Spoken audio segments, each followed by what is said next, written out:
देखिए, ये इतनी बड़ी दुखद घटना हुई है जब से हमारा हरियाणा बना है।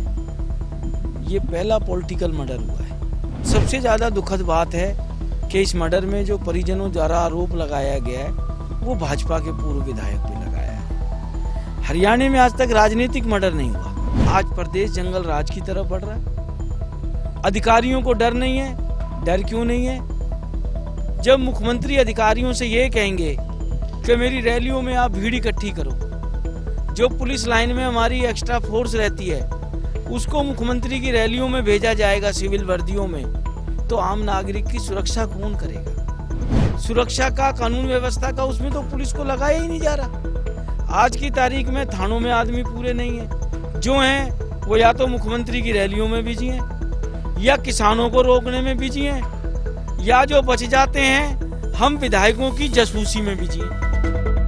पंजाब केसरी में आप सबका स्वागत है। मैं हूं चंद्रशेखर धरनी। हरियाणा का बजट सेशन चल रहा है और बजट सेशन के दौरान काम रोको प्रस्ताव जिस प्रकार से कांग्रेस लेकर आई, इनेलो के जो प्रदेशाध्यक्ष हैं नफे सिंह राठी, उनके जिस प्रकार से जघन्य हत्या की गई बहादुरगढ़ के अंदर। नीरज शर्मा जी कांग्रेस के एमएलए हैं, हमारे साथ मौजूद हैं। कांग्रेस काम रोको प्रस्ताव लेकर आई, क्यों लेकर आई? देखिए, ये इतनी बड़ी दुखद घटना हुई है जब से हमारा हरियाणा बना है। ये पहला पॉलिटिकल मर्डर हुआ है। राजनीति में विरोध भी चलता है, मतभेद भी चलता है, मनभेद भी चलता है, और सबसे ज़्यादा दुखद बात है कि इस मर्डर में जो परिजनों द्वारा आरोप लगाया गया है वो भाजपा के पूर्व विधायक पे लगाया है। हरियाणा में आज तक राजनीतिक मर्डर नहीं हुआ, और वो भी जब जब जिले के अंदर मुख्यमंत्री स्वयं मौजूद हो। आज प्रदेश जंगल राज की तरफ बढ़ रहा है। अधिकारियों को डर नहीं है। डर क्यों नहीं है? जब मुख्यमंत्री अधिकारियों से ये कहेंगे कि मेरी रैलियों में आप भीड़ इकट्ठी करो, जो पुलिस लाइन में हमारी एक्स्ट्रा फोर्स रहती है उसको मुख्यमंत्री की रैलियों में भेजा जाएगा सिविल वर्दियों में, तो आम नागरिक की सुरक्षा कौन करेगा? पुलिस का जो काम है सुरक्षा का, कानून व्यवस्था का, उसमें तो पुलिस को लगाया ही नहीं जा रहा। आज की तारीख में थानों में आदमी पूरे नहीं है।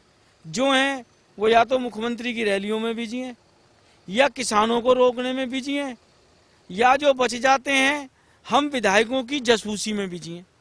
अब भी विधानसभा में मैं इंटरव्यू दे रहा था एक जगह, सीआईडी के 2 आदमी वीडियो बना रहे हैं। अरे भाई, चैनल पे चली जाएगा। अब वो वीडियो बनाएंगे, वो अपने से ऊपर के अधिकारियों को देंगे, वो और ऊपर के अधिकारियों को देंगे, फिर वो उसमें से कंटेंट छाटेंगे। और मैंने पेगासस को लेके प्रश्न लगाया, 3 बार लगाया, और मुझे बड़ा दुख हुआ, तीनों बार अलग अलग जवाब मिला। मैंने कहा, क्या इजराइल में आईपीएस अफसर गए थे और उनका उद्देश्य क्या था, और वो वहाँ की खुफिया एजेंसी मुसाद से मिले थे कि नहीं मिले थे? पहली बार में जवाब मिला कि जी वो आईपीएस अफसर तो निवेश के लिए गए थे। भाई, उनमें से ना तो कोई सेक्रेटरी कॉमर्स था, ना सेक्रेटरी इंडस्ट्री था। आईपीएस थे, पुलिस की ड्यूटी दे रहे थे, उनका निवेश से क्या मतलब? दोबारा प्रश्न लगाया कि उन आईपीएस अधिकारियों ने कोई रिपोर्ट बनाई है? उसकी प्रतिनिधि ये बता दिया जी वहाँ की सुरक्षा देखने गए थे, इंटेलिजेंसी देखने गए थे। आज रिपोर्ट मांगी, रिपोर्ट नहीं दी, जबकि मैं दावे के संग कह सकता हूँ कि वहाँ के अधिकारी मुसाद से भी मिले, क्योंकि मुझे स्पष्ट जवाब नहीं मिला। मैंने विधानसभा में लिखा था कि मुझे बताया जाए वहाँ की खुफिया एजेंसी से मिले थे या नहीं मिले थे, और पेगासस लिया है कि नहीं लिया है। भाई, जो हरियाणा की जनता कर दे रही है वो कर हम विधायकों की जासूसी के लिए दे रही है। जितना ध्यान सरकार हमारी जासूसी पे लगा रही है उतना ध्यान नफे सिंह जी की सुरक्षा पे लगाया होता तो आज वो हमारे बीच में जीवित होते।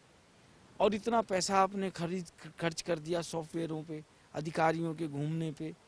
दिन भर आप हमारे फ़ोन टेपिंग करते रहते हो, हमारे फ़ोन सुनते रहते हो, एक्स एमएलओ को सुरक्षा देते नहीं हो। सिर्फ भाजपा का कोई कार्यकर्ता है उसको आप सब चीज़ें मुहैया करा देते हो। हरियाणा में टोटल लगभग 1500 सुरक्षाकर्मी तैनात हैं विभिन्न लोगों की सुरक्षा में, और शायद 450 से ज़्यादा व्यक्तियों को सुरक्षा दे रखी है। 24 आदमियों को सिर्फ 690 आदमी, मतलब 420 आदमियों को आपने तराजू के एक पलड़े में रखा हुआ है, और 24 आदमियों को आपने 600 आदि से ज़्यादा सुरक्षा दे रखी है। क्या यही राम राज्य है? नीरज जी, राम राज्य की परिकल्पना है? नीरज जी, गृह मंत्री अनिल विज ने सदन के अंदर सीबीआई को ये मामला देने की बात की है। कांग्रेस भी तो सीबीआई से जांच की मांग कर रही थी। नहीं, अधूरी मांग पूरी की है। हमने कहा था कि माननीय उच्च न्यायालय जी की देखरेख में सीबीआई से जांच करें।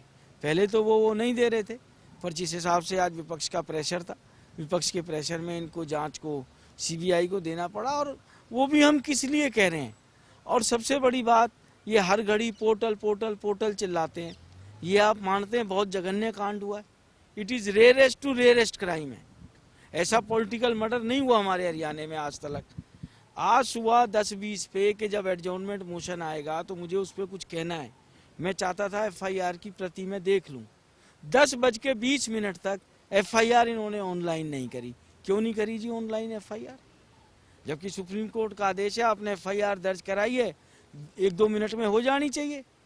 आपने इतना बड़ा मर्डर हो गया और 10:20 तक, अभी तक मैंने कंप्यूटर दोबारा नहीं खोला, मैं नहीं कह सकता हूँ, पर 10:20 तक उसका स्क्रीनशॉट भी लिया मैंने, विधानसभा में भी दिखाया। मैं फिर कह रहा हूँ, आज बात भी आई, आपने 10-10 डीएसपीओ को आरटीए लगा दिया।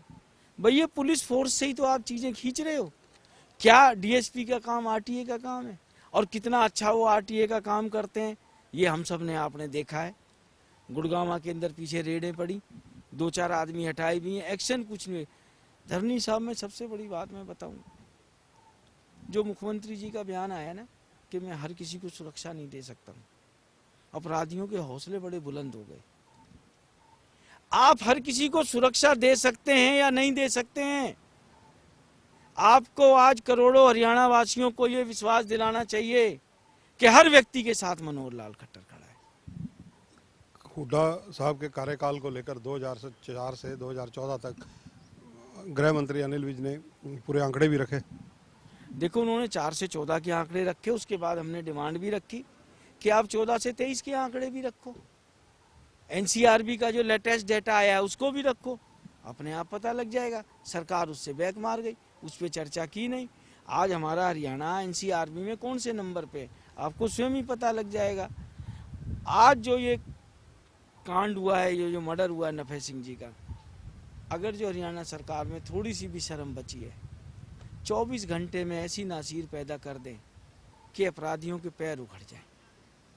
अपराध ऐसे खत्म नहीं होगा हरियाणा से जैसी ये सरकार चाह रही है। पीछे कुछ विधायकों को धमकियां भी मिली थी, वो मुद्दा भी आज काफी गर्म रहा।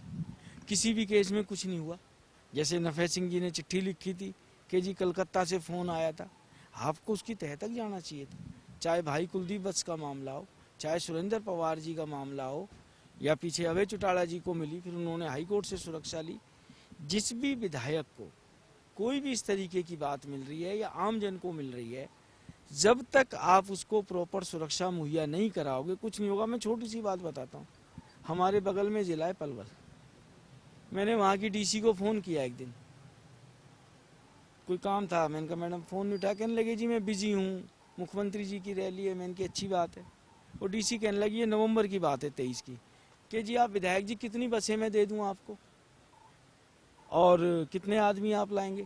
जब जिले का डीसी मुख्यमंत्री की रैली के लिए विधायकों को बोले और कंप्लेंट स्पीकर साहब के पास भी पड़ी है, चीफ सेक्रेटरी साहब के पास भी पड़ी है, नवंबर से आज हम मार्च में घुसने वाले हैं, कोई कार्रवाई आपसे पूछा था? हाँ, मेरे से पूछा था और उसकी शिकायत है।